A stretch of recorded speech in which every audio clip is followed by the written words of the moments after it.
అందరికీ నమస్కారం. నా పేరు కాలినాయుడు, రిటైర్డ్ డిగ్రీ మాస్టర్, కల్పిత సొల్యూషన్. ఈరోజు మనం దానవాయిపేట బీచ్లో ఉన్నాం.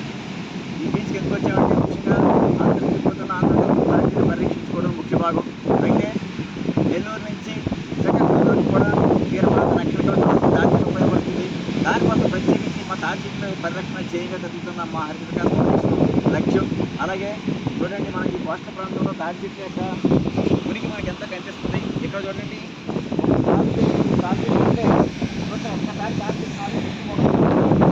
ఇవన్నీ కూడా మనం ఎవరో నాటక్కర్లేదు. ఒక్కసారిగా ఈ ప్రాజెక్ట్ సక్సెస్ అయితే చూడండి, ఇక్కడ ఎంత సముద్రం కోత నివారించడం. చూడండి, ఇక్కడ ఎంత సముద్రం వచ్చినా కూడా ఇక్కడ కోత సముద్ర కోత చూడండి. ఈ ట్యాంక్ మొత్తం చూడండి, మొత్తం పైనుంచి మొక్కలు పడుతున్నాయి.